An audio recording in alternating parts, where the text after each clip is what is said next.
Oke, salam Bapak Ibu semuanya. Saya ucapkan selamat malam. Pada kesempatan malam hari ini, kita bertemu lagi dalam kelas Bible Study malam hari ini. Dan mari kita sama-sama untuk kita belajar, kita siapkan hati kita. Di malam hari ini, kita memperoleh sesuatu yang luar biasa, di mana kita terus semakin hari mengenal Tuhan kita Yesus Kristus. Oleh sebab itu, kita ada hari ini semua oleh karena Tuhan, semua oleh karena campur tangan Tuhan dalam kehidupan kita. Terima kasih. Mari kita satukan hati dalam berdoa. Bapa di surga, kami mengucap syukur buat kesempatan malam hari ini ya Bapa. Engkau masih memelihara kami, Engkau masih terus menyertai setiap kami, bahkan Engkau memberkati kami dengan tidak kurang satu apapun. Tapi semua oleh karena anugerah-Mu yang terus melimpah bagi kami Tuhan. Malam hari ini, Engkau memberikan kesempatan untuk kami belajar bersama-sama yang nanti akan disampaikan oleh Pastor David Chang.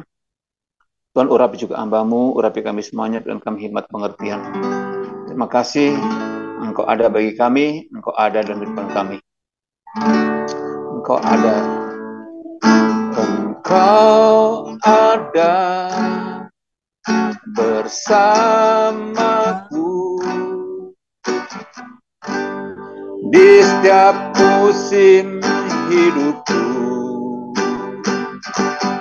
Tak pernah kau biarkan ku sendiri. Kekuatan di jiwaku adalah bersamamu. Tak pernah ku ragukan kasih-Mu. Katakan bersamamu. Bersamamu Bapa, ku lewati semua perkenanan-Mu yang teguhkan hatiku. Engkau yang bertindak, memberi pertolongan, anugerah-Mu besar melimpah bagiku.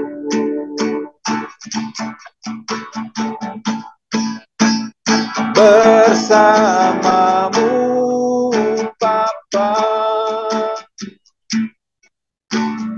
ku lewati semua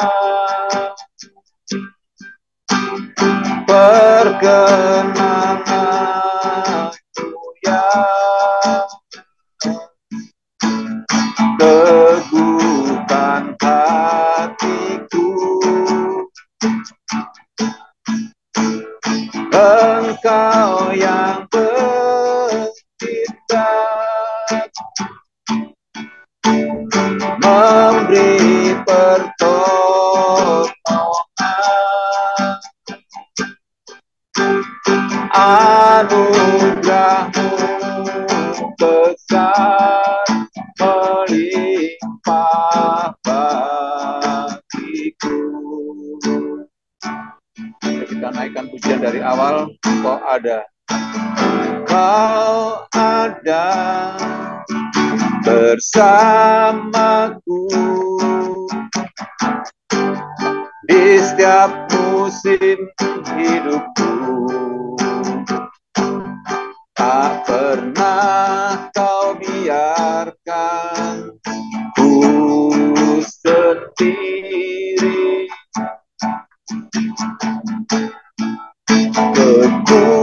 Kekuatan di jiwaku adalah bersamamu. Tak pernah ku ragukan kasihku. Bersamamu, bersamamu Bapa, ku lewati semua perkenanan yang teguhkan hatiku. Engkau yang bercinta, memberi pertolongan, anugerahmu besar melimpah bagiku.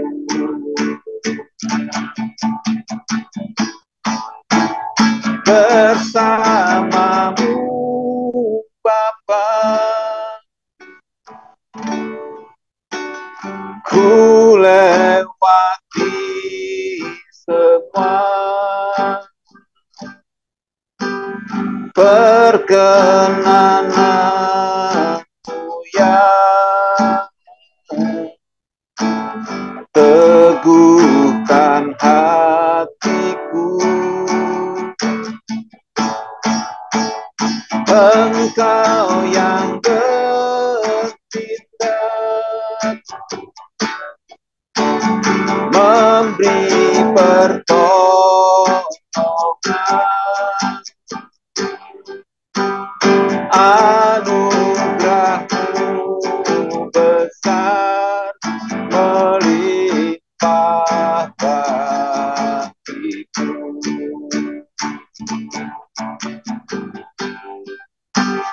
Anugerahmu besar melimpah bagiku.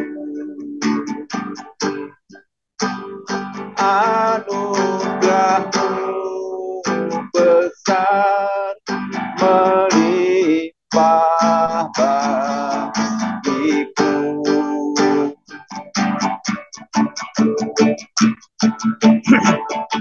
Haleluya, glory, haleluya. Anugerahmu besar di dalam kami, anugerahmu melimpah bagi kami. Syukur kepadamu Bapa, Engkau ada bagi kami, Engkau ada untuk kami, Engkau ada bersama-sama kami, dan Engkau ada di dalam kami. Syukur kepadamu, Kau yang berikan kami kekuatan, Kau yang memberikan penghiburan, Kau yang berikan berkat-Mu melimpah bagi kami.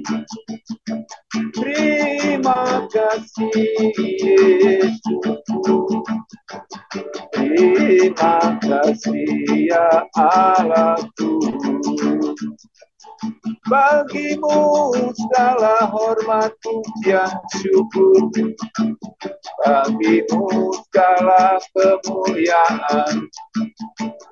Sungguh tiada Allah yang seperti Engkau, tiada yang seperti-Mu. Kau besar dan ajaib, segala karya-Mu di dalamku. Haleluya. Terima kasih Tuhan, Kaulah pengharapan kami, Kaulah pujian kami.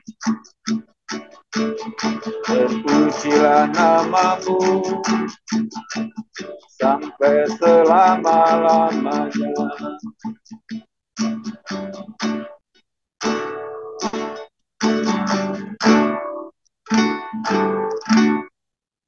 Terima kasih Bapa di surga, Engkau senantiasa ada bagi kami, sebab kasih-Mu yang besar, yang terus menyertai setiap kami, membimbing kami semuanya. Sehingga sampai malam hari ini kasih-Mu nyata, karya-Mu yang begitu besar dan luar biasa. Terus kami melihat dan merasakan betapa Engkau ikut campur tangan dalam setiap kehidupan kami ya Bapa. Terpujilah namamu malam hari ini sampai selama-lamanya. Pimpin kami malam hari ini dalam Bible Study. Kiranya urapan dari Roh Kudus mengurapi setiap kami semuanya. Terlebih lagi buat hamba-Mu yang akan menyampaikan, yang mengajar buat kami. Terima kasih Tuhan, dari awal petang hingga akhir serahkan di dalam tangan kuasa-Mu. Hanya dalam nama Tuhan Yesus kami siap untuk belajar bersama-sama. Oke, mari kita berdoa. Tuhan Yesus, terima kasih Engkau telah mati bagi kami di kayu salib dan bangkit kembali agar kami dapat hidup. Begitu besar kasih-Mu kepada kami. Bahkan Roh Kudus telah dicurahkan di dalam hati kami sehingga kami dapat mengalami kasih Bapa. Hari ini hamba ingin sharing tentang bagaimana kita tahu bahwa kasih Bapa telah bertumbuh, telah sempurna di dalam diri kami. Karena hal ini sangat penting, Tuhan Yesus, buka hati kami agar kami dapat mengerti. Terima kasih, dalam namamu kami berdoa, amin. Jadi saudara, jadi kasih, hormat, dan taat. Ya, saya mulai dengan satu cerita. Satu calon mempelai laki-laki sangat gugup saat ia dan tunangannya sedang mendiskusikan rencana pernikahan mereka dengan pendeta mereka. Saya ingin melihat salinan janji pernikahannya, kata pemuda itu. Dan pendeta menyerahkan salinan itu kepadanya. Dia membacanya dengan cermat dan mengembalikannya dan berkata, itu tidak akan berhasil. Tidak ada tertulis di sana bahwa dia menaatiku. Jadi untung tunangannya perempuan pintar ya. Tunangannya tersenyum, meraih tangannya dan berkata, kata taat tidak harus ditulis di buku. Itu sudah tertulis kasih di hatiku. Nggak perlu ditulis, ya udah ada di hati aku. Nah saudara, inilah kebenaran yang terkandung di dalam bagian 1 Yohanes ini. Sampai saat ini penekanannya adalah pada orang-orang Kristen yang saling mengasihi. Namun hari ini kita akan beralih ke topik yang lebih dalam, lebih penting, yaitu adalah kasih orang percaya kepada Bapa. Ya, kita tidak dapat mengasihi sesama atau saudara kita jika kita tidak mengasihi Bapa surgawi kita. Pertama-tama kita harus mengasihi Tuhan dengan segenap hati, baru kita dapat mengasihi sesama kita seperti diri kita sendiri. Jadi kata kunci dalam perikop ini adalah kata sempurna. Tuhan ingin menyempurnakan diri kita, kasihnya kepada kita, dan kasih kita kepadanya. Ya, kata sempurna itu berarti membawa gagasan kasih yang lebih dewasa, kasih yang lengkap gitu ya. Orang percaya tidak hanya bertumbuh dalam kasih karunia dan pengetahuan, namun ia juga harus bertumbuh dalam kasihnya kepada Bapa. Dia melakukan ini sebagai tanggapan atas kasih Bapa yang minggu lalu kita pelajari. Allah ada kasih. Yesus Kristus mengorbankan dirinya ke dunia karena kasihnya kepada kita. Bahkan Roh Kudus tinggal di dalam diri kita. Nah, seberapa besar kasih Tuhan kepada kita? Saudara, dengan mengirimkan putranya mati bagi kita. Dia mengasihi anak-anaknya sama seperti dia mengasihi Kristus. Dan Yesus mengatakan kepada kita bahwa Bapa menginginkan agar kasih yang dimilikinya, jadi kasih yang dimiliki Allah Bapa terhadap anak, terhadap Yesus Kristus, ada di dalam kita ini, di dalam diri anak-anaknya. Nah, dengan kata lain, kehidupan Kristen adalah pengalaman sehari-hari bertumbuh dalam kasih Allah. Jadi hal ini mencakup pengenalan seorang Kristen akan Bapa surgawinya secara lebih mendalam seraya ia bertumbuh dalam kasih. Nah, saudara, jadi sangat mudah mengotak-ngotakkan kehidupan Kristen dan menjadi sibuk dengan bagian-bagian individunya dibandingkan keseluruhan gambarannya, saudara. Jadi satu kelompok mungkin menekankan orang Kristen yang paling penting kudus atau meraih kemenangan atas dosa. Yang lain mungkin menekankan kesaksian atau pergi untuk amanat agung. Atau yang lain menekankan harus keterpisahan dari dunia. Yang lain mungkin menekankan pelayanan. Saudara, namun masing-masing penekanan ini sebenarnya merupakan hasil sampingan dari satu hal ini, yaitu kasih orang percaya yang bertumbuh kepada Bapa di surga. Kasih Kristen yang matang merupakan kebutuhan utama yang besar di antara umat Allah. Nah, di bagian ini saudara, tanda kasih yang sudah disempurnakan. Bagaimana kita tahu bahwa kasih Bapa itu sudah disempurnakan di dalam kita? Bagaimana orang percaya bisa mengetahui bahwa kasihnya kepada Bapa sudah disempurnakan? Nah, paragraf 1 Yohanes ini mengemukakan 4 bukti. 1, saudara, kita mempunyai keberanian. Yang kedua, kita memiliki kasih yang tidak pura-pura. Dan yang ketiga, kita buktinya adalah kita taat, tapi bukan taat yang maksa, taat yang harus dipaksakan, tetapi taat yang penuh sukacita. Yang keempat adalah kemenangan. Mari kita baca firman Tuhan. 1 Yohanes 4 ayat 17 sampai pasal 5 ayat 5. Dalam hal inilah kasih Allah sempurna di dalam kita, yaitu kalau kita mempunyai keberanian percaya pada hari penghakiman. Karena sama seperti Dia, kita juga ada di dalam dunia ini. Di dalam kasih tidak ada ketakutan, saudara. Kasih yang sempurna melenyapkan ketakutan.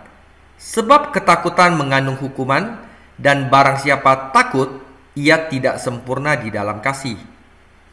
Kita mengasihi karena Allah lebih dahulu mengasihi kita. Jikalau seorang berkata, "Aku mengasihi Allah," dan ia membenci saudaranya, maka ia adalah pendusta. Karena barang siapa tidak mengasihi saudaranya yang dilihatnya, tidak mungkin mengasihi Allah yang tidak dilihatnya. Dan perintah ini kita terima dari Dia, barang siapa mengasihi Allah, ia harus mengasihi saudara-saudaranya. 5 ayat 1, setiap orang yang percaya bahwa Yesus adalah Kristus lahir dari Allah, dan setiap orang yang mengasihi Dia yang melahirkan, mengasihi juga Dia yang lahir daripadanya. Inilah tandanya bahwa kita mengasihi anak-anak Allah, yaitu apabila kita mengasihi Allah serta melakukan perintah-perintahnya. Taat, saudara ya. Sebab inilah kasih kepada Allah, yaitu bahwa kita menuruti perintah-perintahnya, dan perintah-perintahnya itu tidak berat. Sebab semua yang lahir dari Allah mengalahkan dunia, dan inilah kemenangan yang mengalahkan dunia, yaitu apa? Iman kita. Siapakah yang mengalahkan dunia selain daripada dia yang percaya bahwa Yesus adalah anak Allah? Demikian firman Tuhan. Jadi ada 4. Pertama adalah keberanian, yaitu tidak takut. Yang kedua adalah kasih yang tidak pura-pura. Yang ketiga adalah taat melakukan perintahnya dengan sukacita. Dan yang keempat adalah kemenangan yang mengalahkan dunia. Oke? Pertama, saya akan bahas keberanian. 2 kata baru muncul dalam pembendaharaan kata Yohanes di sini. Ketakutan dan siksaan. Dan ini juga ditulis untuk orang-orang beriman, saudara. Mungkinkah umat Kristen justru bisa hidup dalam ketakutan dan siksaan? Ya, saudara, sayangnya. Banyak orang yang mengaku beriman mengalami ketakutan dan siksaan hari demi hari. Dan alasannya adalah karena mereka tidak bertumbuh dalam kasih Bapa. Jadi kata keberanian di sini berarti percaya diri. Mempunyai kebebasan berbicara, ini tidak berarti lancang atau kurang ajar. Orang yang beriman mengalami kasih yang sempurna akan bertumbuh dalam keyakinannya terhadap Tuhan. Dia memiliki rasa takut yang hormat kepada Tuhan, bukan rasa takut yang menyiksa. Ia adalah orang anak yang menghormati bapaknya, bukan seorang tahanan yang merasa ngeri di hadapan hakim. Jadi kita telah mengadopsi kata Yunani untuk rasa takut ke dalam kosakata bahasa Inggris, yaitu fobia, saudara. Nah, jika seseorang merasa takut, ya, itu disebabkan oleh sesuatu di masa lalu yang menghantuinya. Mungkin dulu ada trauma apa, atau sesuatu di masa sekarang yang membuat mereka kesal, ya, atau ada sesuatu hal gitu, ya, atau sesuatu di masa depan yang mereka rasa mengancamnya, atau mungkin kombinasi ketiganya. Tetapi orang yang percaya kepada Yesus Kristus tidak perlu takut akan masa lalu, masa kini, atau masa depan, karena ia telah mengalami kasih Allah, dan kasih ini disempurnakan dalam dirinya hari demi hari. Manusia ditetapkan untuk mati hanya satu kali saja, dan sesudah itu dihakimi. Namun orang Kristen tidak takut akan penghakiman di masa depan, karena Kristus telah menanggung penghakiman demi dia di kayu salib. Sesungguhnya aku berkata kepadamu, barang siapa mendengarkan firman-Ku dan percaya kepada Dia yang mengutus aku, ia mempunyai hidup yang kekal dan tidak masuk ke dalam penghakiman, melainkan berpindah dari alam maut ke dalam alam hidup. Nah, demikianlah sekarang tidak ada penghukuman lagi bagi mereka yang ada di dalam Kristus Yesus. Jadi saudara, kita di dalam Alkitab sudah ditulis bahwa kita tidak akan masuk ke dalam alam maut. Tergantung ada keberanian nggak untuk percaya itu, saudara. Bagi seorang Kristen, penghakiman bukanlah sesuatu yang akan terjadi di masa depan. Itu sudah lewat. Dosa-dosanya sudah dihakimi di kayu salib, dan dosa-dosa itu tidak akan pernah ditimpakan lagi terhadap dia. Jadi rahasia keberanian kita untuk percaya itu, saudara, adalah sama seperti Dia, yaitu Yesus Kristus. Demikian pula kita di dunia. Kita tahu bahwa kita akan menjadi seperti Dia ketika Dia datang kembali. Namun pernyataan tersebut merujuk terutama pada tubuh kemuliaan yang akan diterima orang-orang percaya. Secara posisi, kita saat ini berada seperti Dia. Nah saudara, kita begitu erat diidentikan dengan Yesus sebagai anggota tubuhnya, sehingga kedudukan kita di dunia ini seperti kedudukan Yesus Kristus yang mulia di surga, saudara. Nah, itu berarti apa? Allah Bapa memperlakukan kita sekarang sebagaimana Dia memperlakukan Yesus Kristus. Kalau begitu, saudara, Allah Bapa memperlakukan kita seperti Dia memperlakukan Yesus Kristus. Bagaimana bisa kita merasa takut? Jadi kita tidak perlu takut akan masa depan, karena dosa-dosa kita telah dihakimi di dalam Kristus ketika Dia mati di kayu salib. Bapa tidak dapat menghakimi dosa-dosa kita lagi tanpa menghakimi putranya, karena sama seperti Yesus, sama seperti Dia, demikian pula kita di dunia ini. Kita tidak perlu takut dengan masa lalu, karena Dia lebih dulu mengasihi kita. Sejak awal hubungan kita dengan Tuhan adalah hubungan kasih. Bukan karena kita mengasihi Dia, namun karena Dia mengasihi kita. Sebab jika dahulu kita bermusuhan karena dosa, sekarang kita diperdamaikan dengan Allah melalui kematian anaknya. Terlebih lagi jika kita berdamai, kita akan diselamatkan oleh kehidupannya, saudara.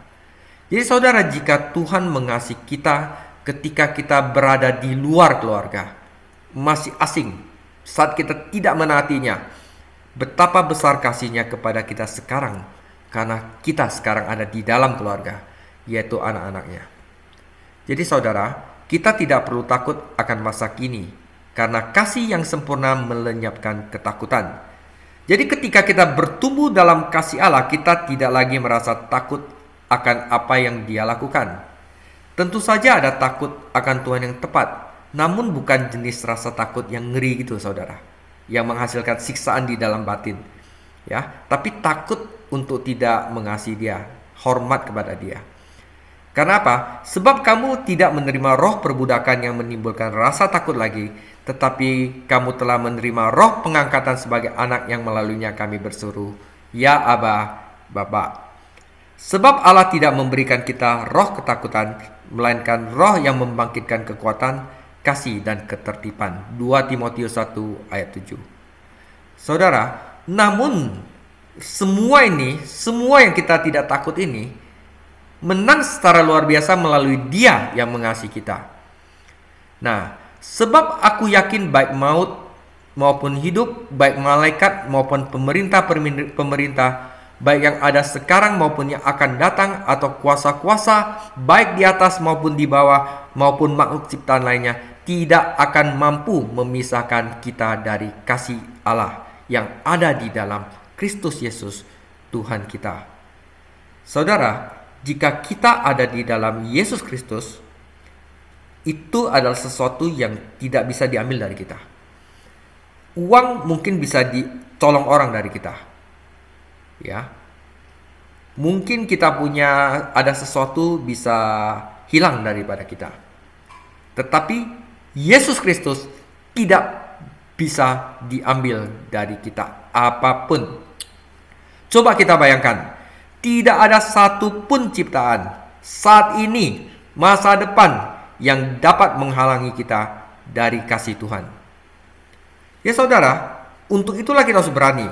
Penyempurnaan kasih Tuhan dalam hidup kita biasanya melalui beberapa tahap. Ketika kita tersesat, kita hidup dalam ketakutan dan tidak tahu apapun tentang kasih Tuhan. Setelah kita mempercayai Yesus Kristus, kita menemukan campuran rasa takut dan kasih yang membingungkan di dalam hati.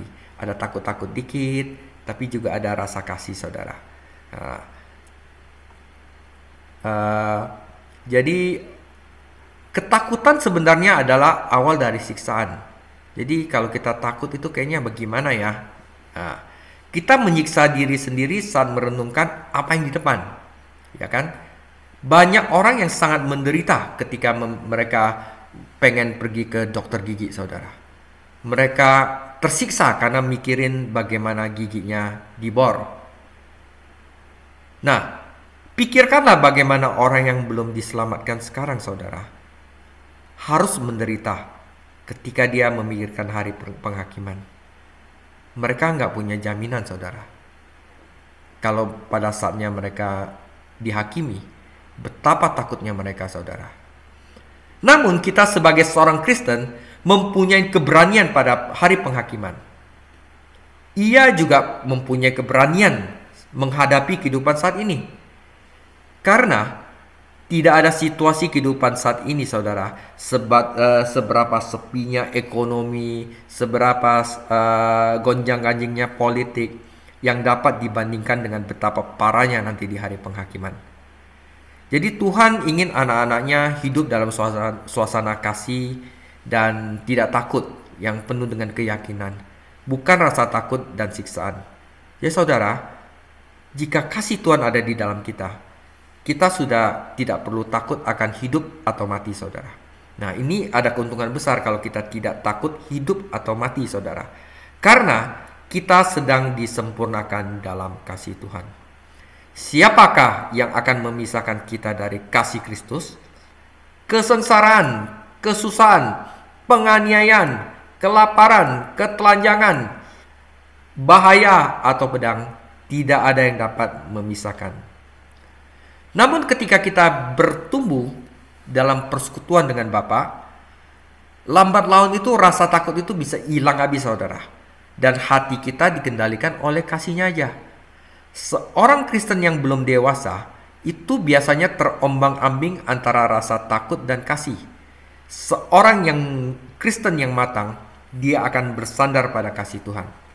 Jadi semakin bertumbuhnya keyakinan akan kasih Tuhan merupakan salah satu bukti awal bahwa kasih kita kepada Tuhan semakin matang. Namun keberanian ini tidak pernah berdiri sendiri. Ini akan mengarah pada hasil moral lainnya, yaitu yang kedua, kasih kita kepada Allah Bapa selalu akan menghasilkan kasih yang tidak pura-pura terhadap sesama kita.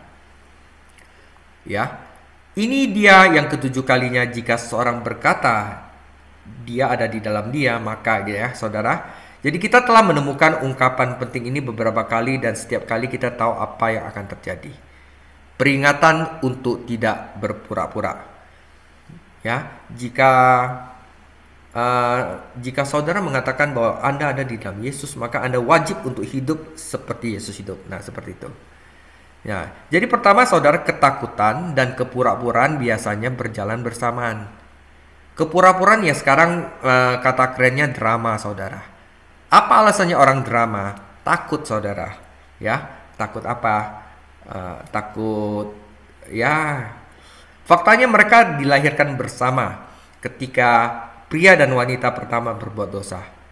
Begitu Adam dan Hawa merasakan kesalahan mereka berusaha bersembunyi dari Tuhan, menutupi ketelanjangan mereka. Namun baik penutup maupun alasan mereka tidak dapat melindungi mereka dari pandangan Allah yang maha melihat. Adamnya akhirnya mengaku, "Aku mendengar suaramu di taman dan aku takut," saudara. Namun ketika hati kita sudah yakin terhadap Tuhan Yesus, maka tidak perlu lagi kita berpura-pura, baik kepada Tuhan maupun kepada orang lain. Seorang Kristen yang kurang percaya pada Tuhan akan kurang percaya pada umat Tuhan lainnya. Akhirnya drama, saudara. Ya, salah satu siksaan yang ditimbulkan oleh rasa takut adalah kekhawatiran yang terus-menerus. Seberapa besar ya orang bisa nilai saya? Orang lihat saya gimana sih? Ya, apakah saya diakui di sini? Ya kan? Akhirnya dia bersikap agak lain gitu loh ya. Namun ketika kita memiliki keyakinan terhadap Tuhan, ketakutan ini hilang dan juga kita dapat menghadapi Tuhan dan manusia tanpa rasa khawatir. Ya, contoh, berapa banyak anggota yang kamu miliki di gerejamu? Seorang pengunjung bertanya kepada pendeta. Hampir 1000, jawab pendeta. Wah, pastinya banyak sekali orang yang mencoba untuk menyenangkan kamu, seru pengunjung itu. Akhirnya pendeta itu ngomong, "Izinkan saya meyakinkan Anda, teman saya, bahwa saya tidak pernah berusaha menyenangkan semua anggota saya, atau bahkan beberapa dari mereka," kata pendeta sambil tersenyum. "Saya hanya bertujuan untuk menyenangkan satu pribadi, yaitu Tuhan Yesus Kristus." Nah, dosa mereka adalah berpura-pura. Mereka berusaha membuat orang berpikir bahwa mereka lebih mengasihi sesama dan spiritual daripada yang sebenarnya. Berpura-pura merupakan salah satu aktivitas favorit anak kecil. Ya, pura-pura nangis, pura-pura tangan kejepit padahal bohongan gitu, saudara. Namun tentunya bukan merupakan tanda kedewasaan pada orang dewasa. Orang dewasa harus mengenal diri mereka sendiri dan menjadi diri mereka sendiri, memenuhi tujuan penyelamatan Kristus. Kehidupan mereka harus ditandai dengan kasih yang tidak pura-pura. Kasih ya kasih. Ya, kalau tidak mengasihi, ya nggak usah pura-pura mengasihi, gitu ya saudara. Kasih yang tidak pura-pura mendatangkan kedamaian dan kekuatan bagi orang yang mengamalkannya. Dia tidak perlu mencatat kebohongan yang dia katakan. Dia tidak menggunakan energinya untuk menutupi apa yang dia telah bohong sana, bohong sini, saudara. Karena dia hidup dalam kasih yang tidak pura-pura, terbuka dengan Bapa, dia bisa hidup jujur dengan orang lain. Kasih dan kebenaran berjalan bersamaan, saudara. Jika aku benar dengan dia, maka segala sesuatunya akan baik antara aku dan bangsaku. Seorang Kristen yang belum dewasa dan kasihnya kepada Allah tidak bertumbuh, mungkin ia harus berpikir dia harus membuat orang lain terkesan dengan kasihnya. Kesalahan inilah yang mengubahnya menjadi pembohong, saudara. Dia mengakui sesuatu yang sebenarnya tidak dia praktekkan. Dia memainkan drama daripada menjalani kehidupan, ya, saudara. Mungkin contoh terbaik dari dosa ini terlihat dari pengalaman Ananias dan Safira. Mereka menjual sebidang tanah dan membawa sebagian uangnya kepada Tuhan. Namun mereka pengen orang lihat mereka mengasihi Tuhan dengan memberikan seluruhnya. Nah, dosa pasangan ini bukanlah karena mereka mengambil uang dari Allah, karena Petrus dengan jelas menyatakan bahwa merekalah yang berhak untuk membuang uang tersebut. Karena dia tahu Tuhan mengasihinya dan menerimanya, dia tidak berusaha membuat orang lain terkesan. Dia mengasihi Tuhan, karena itu dia mengasihi rekan-rekan Kristennya dengan tidak pura-pura, saudara.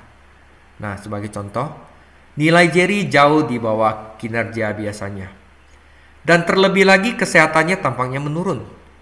Teman sekamarnya barunya mengkhawatirkannya dan akhirnya membujuknya untuk berbicara dengan psikolog kampus. Saya sendiri tidak bisa memahaminya, Jerry mengakui. Tahun lalu saya melewati sekolah dengan berlayar, lancar. Sekarang ini seperti berperang. Kamu tidak mengalami masalah dengan teman sekamar barumu? Tanya konselor. Jerry tidak langsung menjawab, dan hal ini memberikan petunjuk kepada konselor. Nah saudara, ini penting. Jerry, apakah kamu berkonsentrasi untuk menjalani hidupmu sebagai murid yang baik, atau membuat teman sekamar barumu terkesan dengan kemampuanmu? Oh, ternyata masalahnya dia pengen orang lihat dia terkesan, akhirnya dia mencoba sesuatu yang sulit, drama, akhirnya membuat dia itu capek gitu loh. Ya, kurasa itu aja, jawab Jerry sambil menghela napas. Saya sudah lelah berakting dan tidak punya cukup energi untuk hidup. Jadi acting itu sebenarnya menguras energi saudara, ya. Keyakinan terhadap Tuhan dan kasih yang tidak pura-pura terhadap sesama merupakan dua tanda kedewasaan yang pasti akan terlihat ketika kasih kita kepada Bapa semakin sempurna. Yang pertama adalah kita tidak takut, yaitu keberanian. Yang kedua adalah kita mengasihi dengan tidak pura-pura saudara, apa adanya. Yang ketiga adalah bagaimana kita tahu bahwa kasih kita terhadap Bapa di surga itu makin sempurna. Yang ketiga adalah kita taat, tapi taatnya bukan taat yang kepaksa, tetapi taat dengan penuh sukacita. Nah, bukan sekedar ketaatan, tetapi ketaatan yang penuh sukacita. Perintah-perintahnya tidak memberatkan di dalam 1 Yohanes 5:3. Saudara, segala sesuatu yang diciptakan kecuali manusia menaati kehendak Tuhan. Api, hujan, es, salju, uap, angin badai menggenapi firman-Nya. Di dalam kitab Yunus, Anda dapat melihat angin dan ombak, bahkan ikan besar menaati perintah Tuhan. Namun manusia, Nabi Yunus saat itu tidak menaatinya. Bahkan tumbuhan dan cacing kecil pun melakukan apa yang diperintahkan Tuhan. Namun Yunus sang nabi dengan keras kepala menginginkan jalannya sendiri. Nah, ketidaktaatan terhadap kehendak Allah adalah sebuah tragedi. Namun begitu juga dengan ketaatan yang enggan-enggan soalnya. Taat tapi enggan-enggan saudara. Tuhan tidak ingin kita tidak menaatinya, namun Dia juga tidak ingin kita menaatinya karena takut atau terpaksa.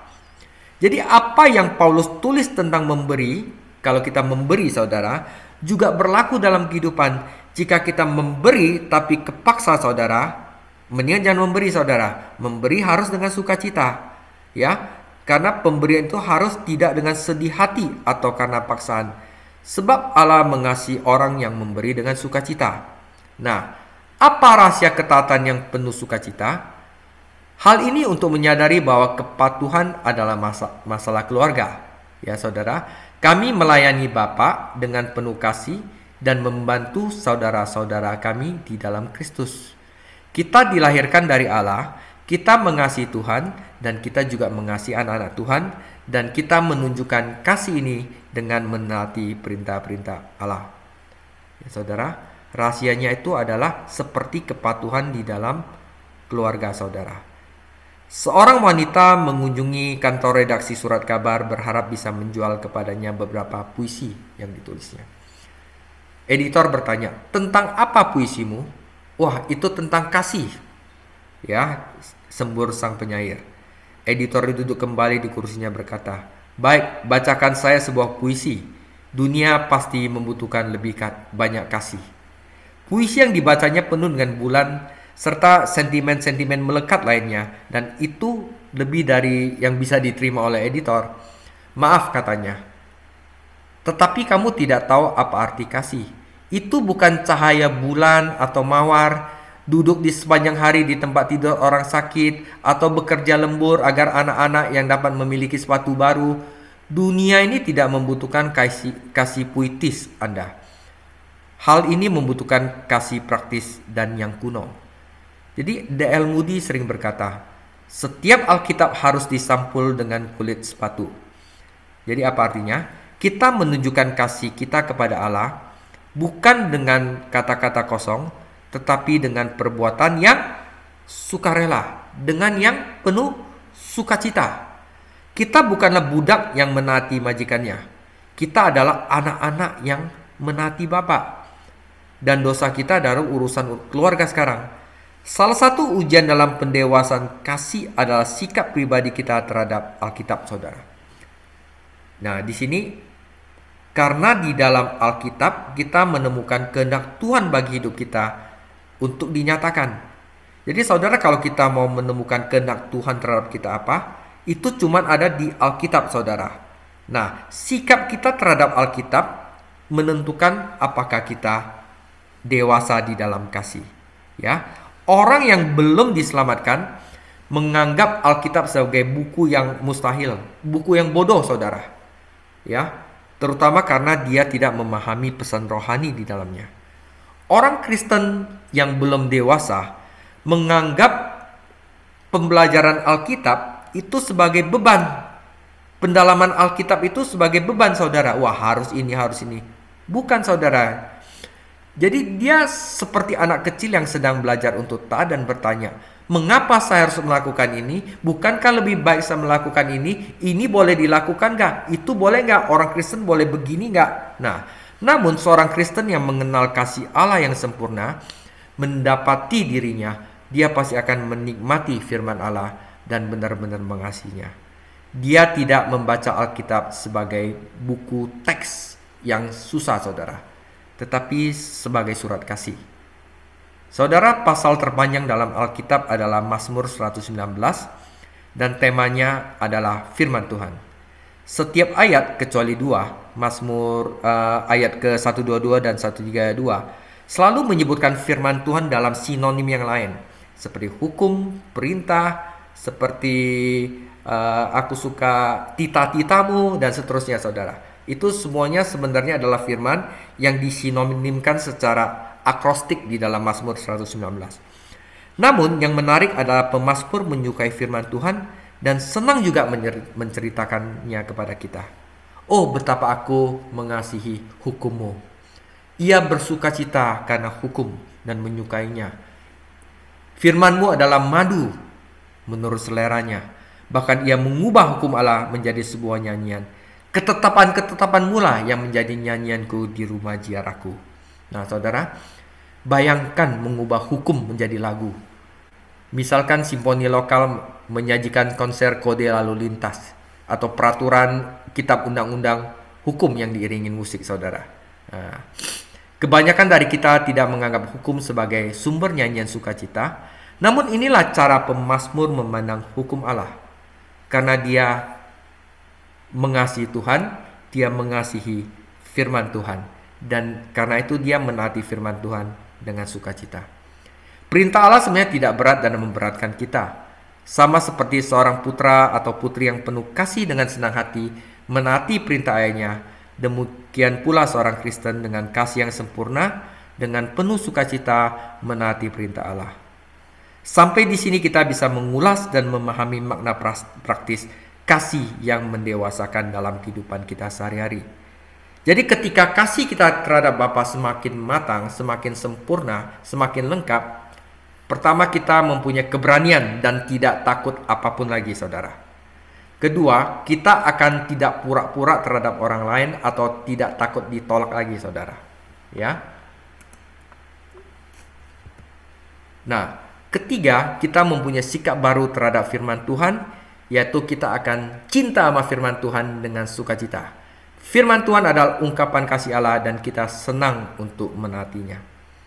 Jadi keyakinan terhadap Tuhan, kasih yang tidak pura-pura terhadap sesama, dan ketaatan yang penuh sukacita adalah tanda kasih yang sempurna dan unsur-unsur yang membentuk kehidupan Kristen yang bahagia, saudara. Kita juga dapat melihat bagaimana dosa menghancurkan semua ini. Ketika kita tidak menaati Tuhan, kita akan hilang percaya kepadanya. Jika kita tidak segera mengakui dosa kita dan meminta pengampunannya, kita harus mulai berpura-pura untuk menutupinya. Ketidaktaatan mengarah pada ketidakjujuran atau kepura-puraan, dan keduanya menjauhkan kita dari firman Tuhan. Daripada membaca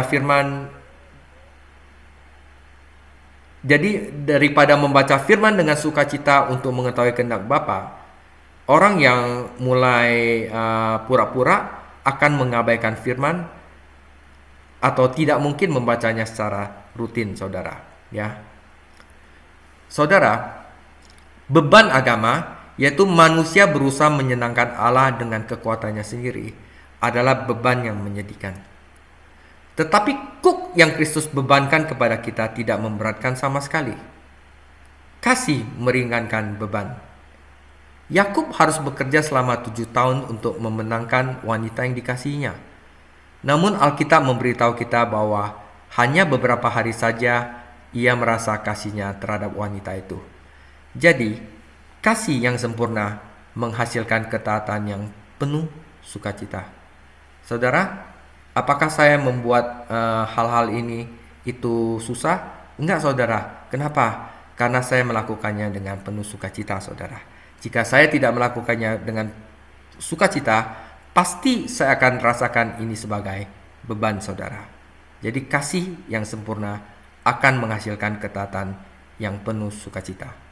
Nah, saudara, ada tanda keempat yang merupakan tanda apakah kasih kita terhadap Bapa itu sudah sempurna, yaitu kita akan kemenangan, saudara. Nah, jadi dewi kemenangan Yunani adalah Nikai. Nah, bacanya Nikai, saudara. Sorry.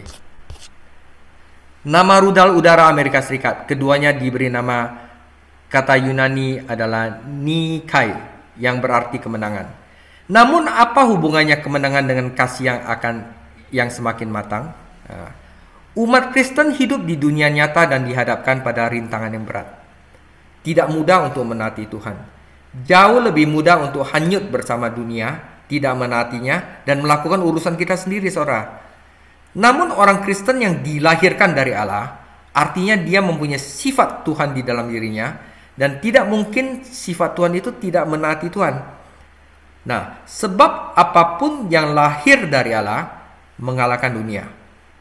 Jika sifat lama mengendalikan kita, kita tidak menaati Tuhan, tetapi jika sifat baru yang mengendalikan, kita menaati Tuhan. Dunia ini mengacu pada sifat lama dan berusaha menjadikan perintah-perintah Allah tampak menjadi beban. Kemenangan kita adalah yang tadi hasil dari apa? Iman, saudara. Dan kita bertumbuh dalam iman seiring kita bertumbuh dalam kasih. Karena kalau Anda mengasihi orang, iman Anda akan bertumbuh otomatis. Semakin Anda mengasihi seseorang, semakin mudah Anda percaya kepadanya. Semakin sempurna kasih kita kepada Kristus, semakin juga sempurna kepercayaan kita kepada Kristus. Karena iman dan kasih menjadi matang bersama-sama. Jadi kalau kita mulai mengasihi, kita mulai percaya kepada Dia. Ya. Kata mengatasi adalah kata favorit Yohanes. Dia menggunakannya dalam 1 Yohanes 2 ayat 13 sampai 14 sehubungan dengan mengalahkan iblis. Dia menggunakannya 7 kali dalam kitab Wahyu untuk menggambarkan orang percaya dan berkat yang mereka terima. Ia tidak menggambarkan suatu kelompok orang percaya secara khusus. Sebaliknya, ia menggunakan kata pemenang sebagai nama orang Kristen sejati. Saudara, karena kita dilahirkan dari Allah, kita adalah pemenang. Kita diberitahu bahwa seorang prajurit di pasukan Alexander Agung tidak berani bertindak dalam pertempuran. Ketika dia seharusnya maju, dia malah tertinggal di belakang. Maka jenderal besar itu mendekatinya, yaitu Alexander Agung, dan bertanya, "Siapa namamu, prajurit?" Pria itu menjawab, "Nama saya Alexander." Jenderal itu menatap lurus ke matanya dan berkata dengan tegas, "Prajurit, masuklah ke sana dan bertarung atau ganti namamu." Siapa nama kita? Kita adalah anak-anak Allah. Anak-anak Allah yang dilahirkan dari Allah. Alexander Agung ingin namanya menjadi simbol keberanian. Tetapi nama kita membawa jaminan kemenangan. Dilahirkan dari Allah berarti ikut serta dalam kemenangan Kristus. Jadi kita bertempur bukan dari pertempuran ini menang atau kalah, tapi kita pasti menang dari kemenangan. Yang paling penting itu iman, saudara. Ini adalah kemenangan iman, tetapi iman pada siapa? Iman kepada Yesus Kristus, Putra Allah.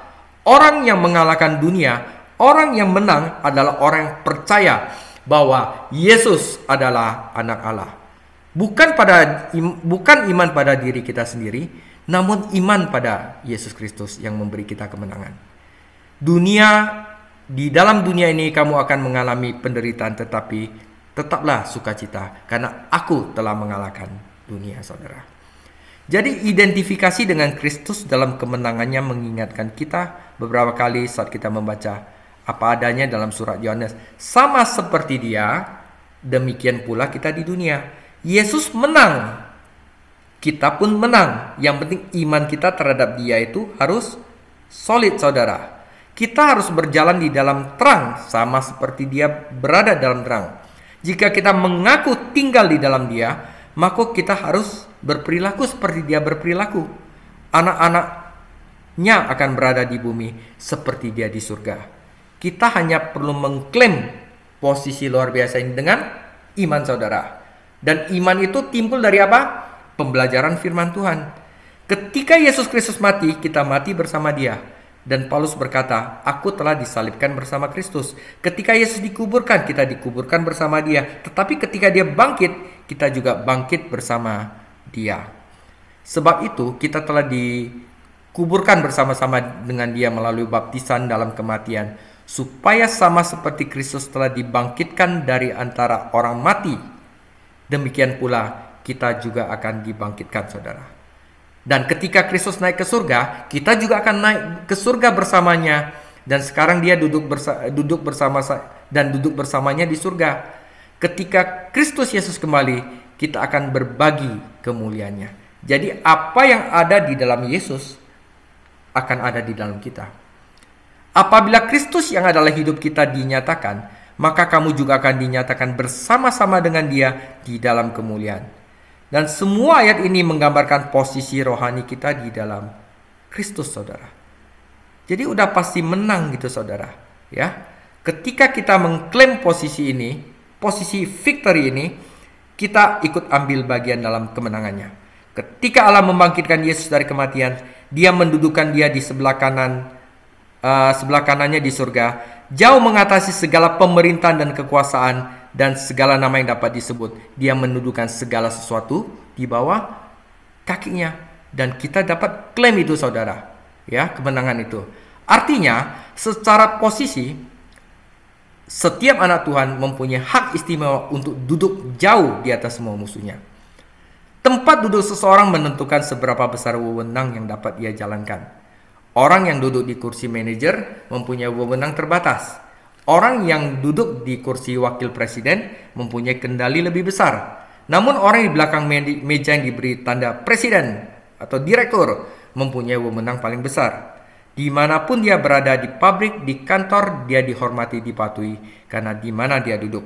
Kekuasaannya ditentukan oleh kedudukan, bukan oleh penampilan pribadi atau perasaannya. Begitu pula, saudara, dengan anak Tuhan. Otoritas anak Tuhan itu ditentukan oleh kedudukannya di dalam Kristus. Ketika dia mempercayai Kristus, dia diidentifikasikan dengannya melalui Roh Kudus dan dijadikan anggota tubuhnya. Kehidupan namanya telah dikuburkan dan telah dibangkitkan menuju kehidupan baru yang penuh kemuliaan. Di dalam Kristus, dia duduk di atas tahta alam semesta, saudara. Itu posisi kita, saudara. Jadi, seorang veteran perang saudara biasa mengembara di satu tempat ke tempat lainnya, meminta tempat tidur dan makan, serta selalu membicarakan temannya, Mr. Lincoln. Karena cedera yang dialaminya, ia tidak dapat memiliki pekerjaan tetap. Tapi selama dia bisa melanjutkan, dia akan ngobrol tentang presiden kekasihnya. Anda mengatakan bahwa Anda mengenal Tuan Lincoln, bahas seorang pengamat yang skeptis pada suatu hari. Saya tidak begitu yakin Anda mengenal dia. Buktikan itu. Oh, orang tua itu menjawab, wah tentu saja saya bisa membuktikannya. Sebenarnya saya punya selembar kertas di sini yang ditandatangani sendiri oleh Tuan Lincoln dan diberikan kepada saya. Dari dompet lamanya pria tersebut mengeluarkan selembar kertas yang terlipat banyak dan menunjukkannya kepada pria tersebut. Saya tidak terlalu suka membaca dia meminta maaf, tetapi saya tahu itu adalah tanda tangan Tuan Lincoln. Astaga, tahukah kamu apa yang kamu punya di sini? Salah satu yang melihat bertanya. Anda mendapat dana pensiun federal yang besar yang disahkan oleh Presiden Lincoln. Anda tidak perlu berjalan seperti pengemis miskin. Tuan Lincoln telah membuatmu kaya. Saudara, ya kan? Mengutip apa yang Yohanes tulis, kamu orang Kristen tidak harus berjalan dalam kekalahan di dunia ini, saudara. Karena Yesus Kristus telah menjadikan kamu sebagai pemenang. Dia telah mengalahkan setiap musuh dan Anda ikut ambil bagian dalam kemenangannya. Sekarang, saudara, bagaimana meraihnya? Dengan iman, saudara. Ya, kuncinya tentu saja adalah iman. Namun ini selalu menjadi kunci kemenangan dari Tuhan. Pria dan hebat yang disebutkan dalam Ibrani 11, semuanya meraih kemenangan mereka karena iman. Karena iman Abraham, karena iman Habel, karena iman Nuh, karena iman. Mereka hanya apa, saudara? Percaya pada firman Tuhan, Alkitab, dan bertindak berdasarkan firman-Nya. Itu aja, saudara.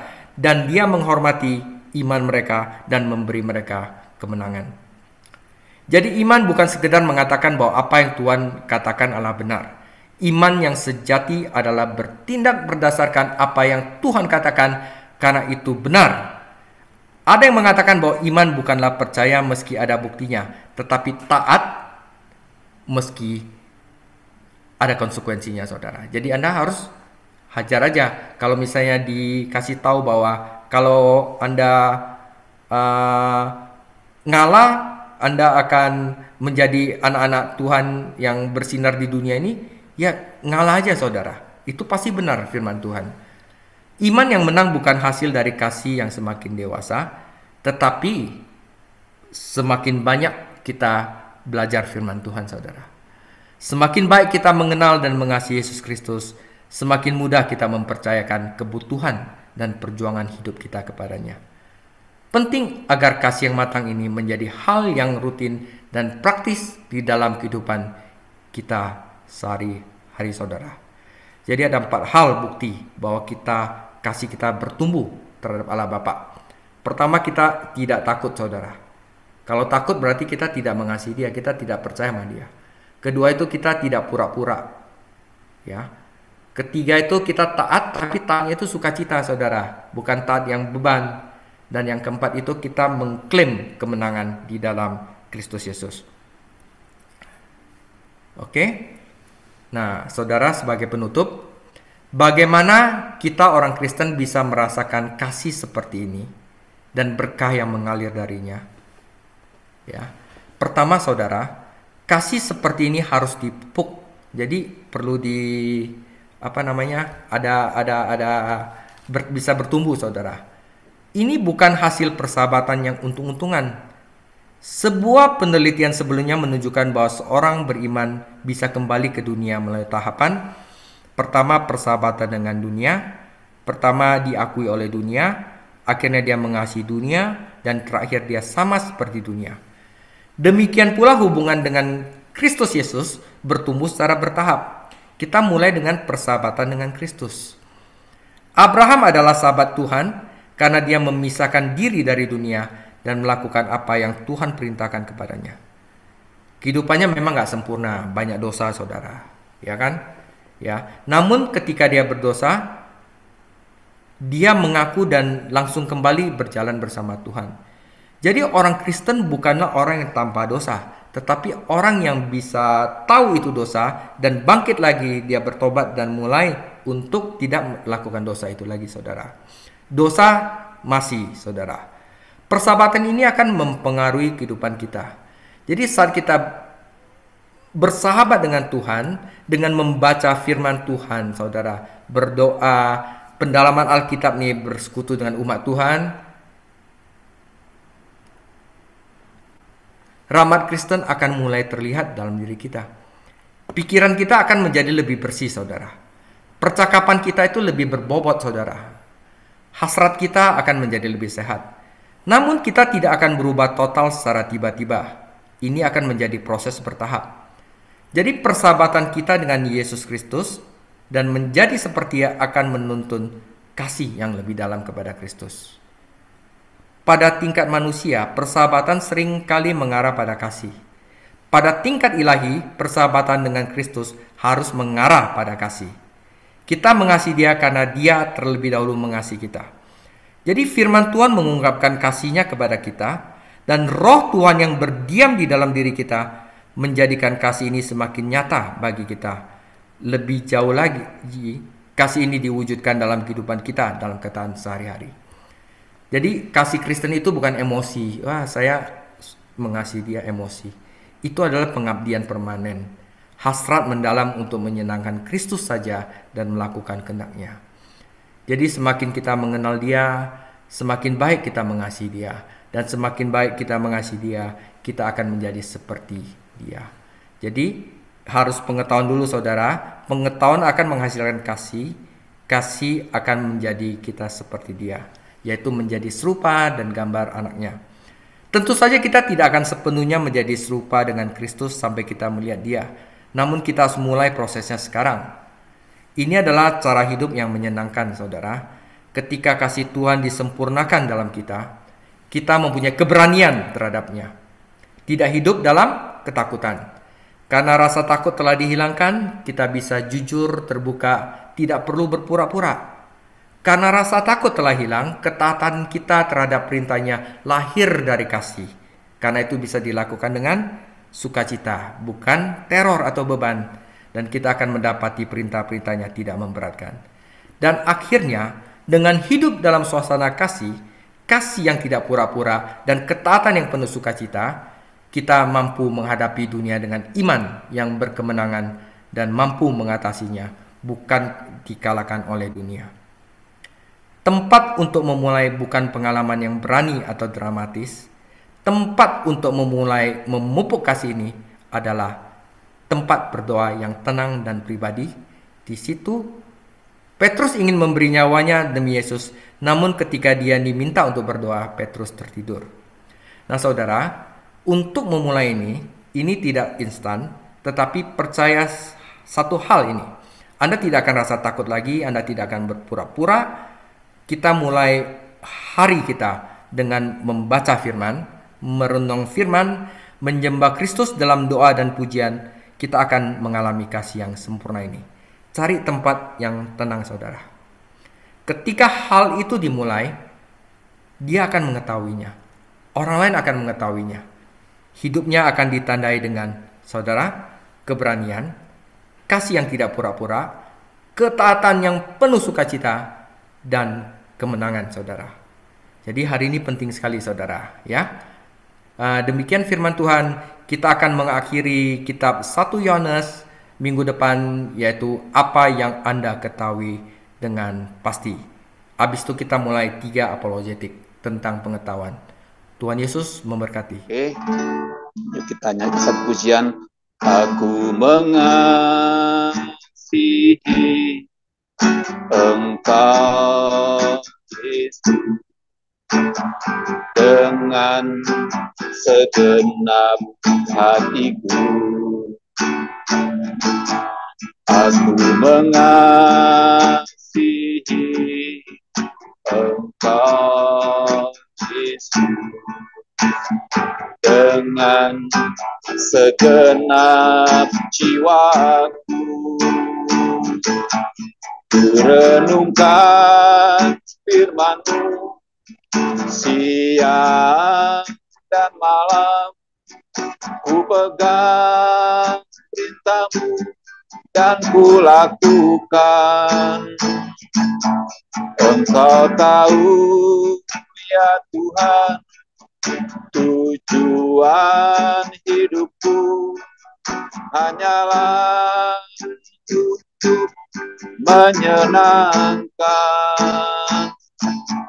hatimu. Kurenungkan firman-Mu siang dan malam, ku pegang perintah-Mu dan ku lakukan. Engkau tahu ya Tuhan, tujuan hidupku hanyalah untuk menyenangkan hatimu, hanyalah untuk menyenangkan hatimu, hanyalah untuk menyenangkan hatimu.